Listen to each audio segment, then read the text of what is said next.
Évangile de Jésus-Christ selon saint Matthieu. Gloire à toi, Seigneur. En ce temps-là, Jésus appela ses 12 disciples et leur donna le pouvoir d'expulser les esprits impurs et de guérir toute maladie et toute infirmité. Voici les noms des 12 apôtres.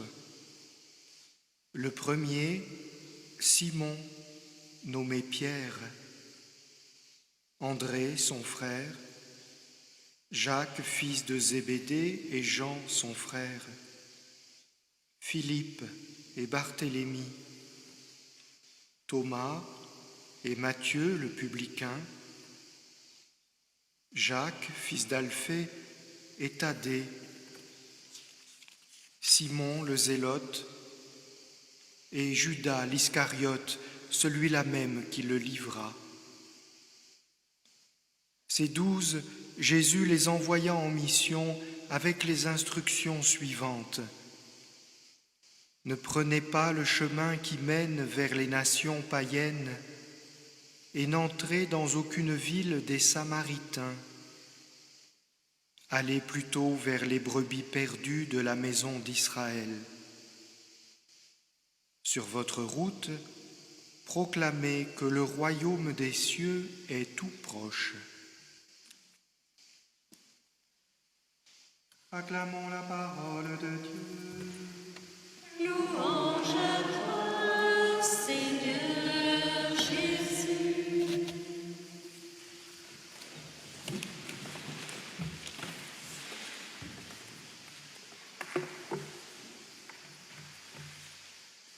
Frères et sœurs, assez étonnamment, quand on regarde les choses avec le recul des siècles, on constate que Jésus a passé la plus grande partie de sa vie terrestre, la quasi-totalité de sa vie terrestre, à Nazareth. C'est un choix stratégique assez étonnant. On pourrait se dire, est-ce qu'il n'y avait pas mieux à faire ? Parce que quand même, on parle de conquérir tout l'univers. À la fin de l'Évangile, Jésus semble se rattraper. Alors, de toutes les nations, faites des disciples. Oui, enfin, si tu nous avais montré le chemin, si tu avais ouvert les voies diplomatiques, enfin, si tu avais... Pourquoi t'es resté à Nazareth ? Pour établir la vie de famille au centre de notre attention. Pour montrer que la famille doit être au cœur de nos priorités. Jésus a vécu en famille pour ça, pour nous dire que finalement, il n'y a que ça. La valeur du travail, la noblesse des joies simples du quotidien, les péripéties de tous les jours, c'est ça qui est beau, c'est ça qui est grand, au point que Dieu veuille le vivre. Et parmi nous, et dans une famille. Ça ne veut pas dire qu'il est en dilettante et qu'il se dit « Ah ben j'aimerais bien faire l'expérience », vous voyez ? Comme une petite fille devant sa maison de poupée et qui se dit « Oh, moi aussi j'aimerais bien prendre le thé comme ça, dans un si joli service ». C'est pas l'esprit. Il veut sauver l'homme, il veut sauver l'humanité tout entière. Et voilà comment il le fait.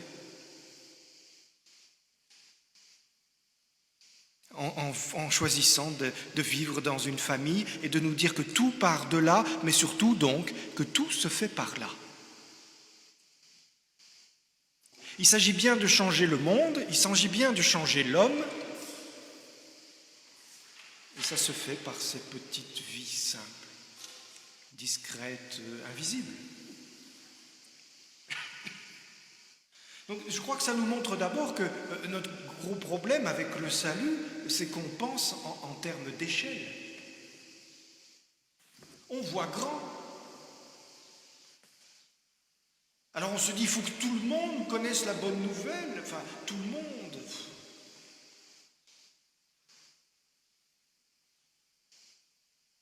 Alors par où commencer? Alors c'est là qu'on veut bien faire un début de conversion, un semblant d'adaptation. On se dit, je veux bien voir grand, ben alors il faut bien commencer petit.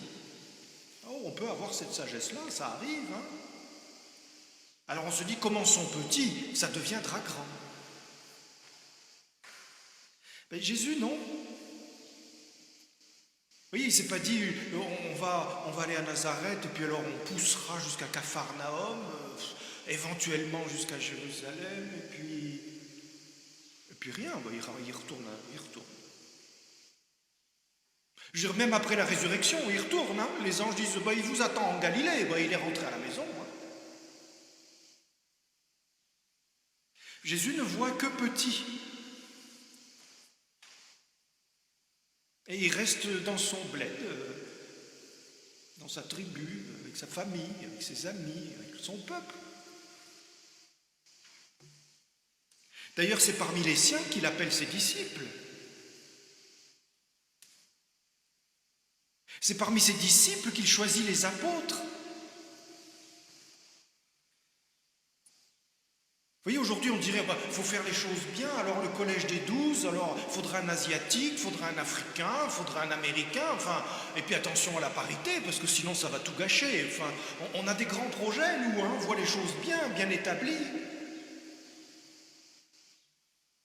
Et puis il en faudrait un qui soit compétent dans les finances, et puis un autre dans la communication. C'est très important, la communication, surtout quand on a une bonne nouvelle à transmettre. Non, Jésus, non. Non, pas autant d'ambition que ça. Hein. Bon, on va appeler le premier nom là, qui te vient spontanément, Simon. Attends, Simon. Le gars un peu taiseux, pas trop d'initiative, un peu soupolé, un peu lourdingue. Ce Simon-là, oui. Ah oui. Puis vous voyez, on a la liste, on peut tous vérifier, c'est des gars du quartier, c'est des gars de nos familles. D'abord, on les appelle par leur nom, ça veut bien dire qu'on les connaît. Et on ne les présente pas. Vous voyez, il n'y en a pas un seul qui est diplômé de Harvard, hein, vous voyez, c'est pas... ça ne veut pas dire que c'est des abrutis. Ça veut dire que leur compétence, c'est d'être appelés. Leur seule qualité, c'est d'être choisis. Alors ça ne correspond pas à nos images de grandeur, ça je sais bien entendu. D'ailleurs, pour l'évangéliste, c'est pareil, hein, parce qu'il nous donne la liste des 12 comme ça, et puis il dit les choses simplement. Il y a Pierre, le premier, puis il y a Judas, le traître. D'emblée, le corps est boiteux. Le corps apostolique est défaillant, enfin on nous le dit dès le début, on nous vend pas une marchandise, vous voyez, comme avec des boniments. Et si c'est vrai pour le corps tout entier, c'est vrai pour chacun d'eux. Et alors là, on peut vérifier la liste, hein. On se dit, oui, Simon, d'accord. André, bon, c'est pas le même genre, enfin on voit bien les limites, hein. Jacques, oui, Jacques et Jean, alors les deux font bien la paire. Enfin, oui, on voit bien les limites tout de suite, on les connaît, oui, on les connaît bien.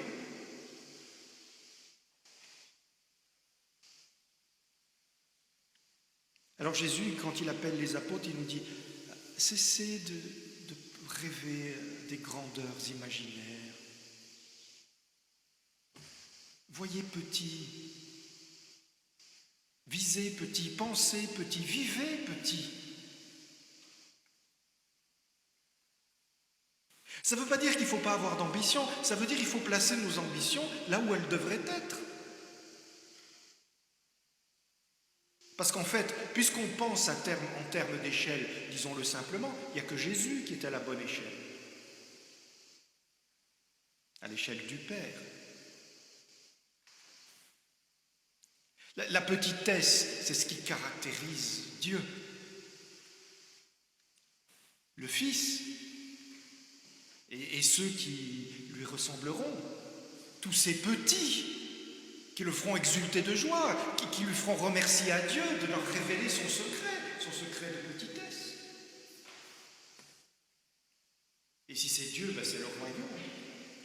Le royaume de Dieu, c'est la petitesse. Et c'est la petitesse qui est grande. Mais pas comme on l'entend spontanément, pas comme on voudrait qu'elle le soit. Et vous voyez que dans l'évangile d'aujourd'hui, Jésus continue dans cette logique-là. Il dit, on va partir en mission, vous allez partir en mission, restez dans le quartier. Mais il délimite une géographie assez peu ambitieuse. Alors, ça ne veut pas dire qu'ils n'iront pas plus loin, on connaît la suite de l'histoire.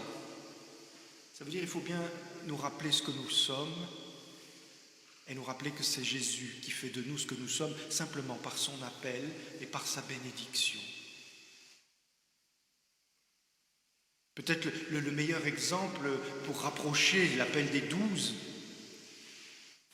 et les grandeurs qu'ils vont faire et la grandeur de l'Église qu'ils vont fonder, c'est ce qu'on appelle abusivement le miracle de la multiplication des pains. On n'a pas grand-chose, Jésus. On est des gars du quartier, quoi. Quelques morceaux de pain, 2 poissons. C'est petit, c'est pas grand-chose. Et ça nourrit des foules entières. Et c'est bien ce que nous dit Jésus. D'habitude, les maîtres juifs, les rabbins, ont 5 disciples. 5. Et c'est les disciples qui choisissent le maître. Et Jésus, lui, il fait les choses petites, mais il les fait nouvelles. Cette petitesse qui est la nouveauté, qui est le royaume, c'est lui qui appelle.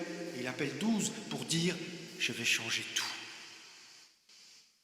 C'est tout Israël qui va être renouvelé, c'est toute l'humanité, c'est l'homme dans son intégrité qui va être rétabli. Et pour tout changer, et pour changer l'homme, avec des choses extrêmement grandes qui nous semblent hors de portée, si on s'arrête un instant pour y penser, on devrait avoir peur, expulser les démons, guérir toute maladie, toute infirmité. Même aujourd'hui, avec les progrès de la médecine, on n'arrive pas à guérir toute maladie.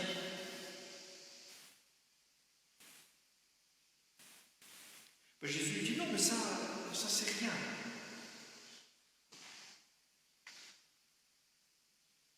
Ce qui est important, ce par quoi il faut commencer, c'est par travailler notre rapport d'échelle et comprendre que c'est notre petit groupe, ce petit groupe d'amis des 12, cette famille, c'est par nos familles qu'il faut commencer.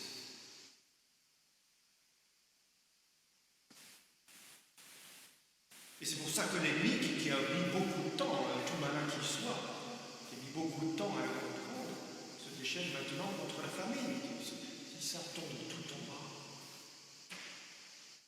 si on ne croit plus à ça, si on ne peut plus vivre ça, on ne vivra plus rien de ce qui fait la grandeur du royaume. Alors la meilleure réponse qu'on puisse lui faire, c'est pas de lui opposer des grands projets. Non, c'est de venir humblement à l'appel de Jésus entre ses parents.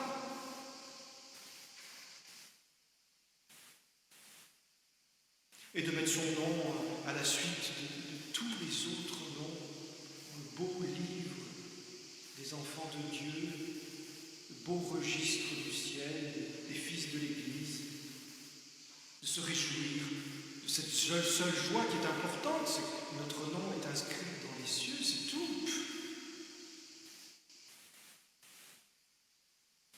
Et de venir là simplement entre Marie et Joseph, auprès de l'enfant,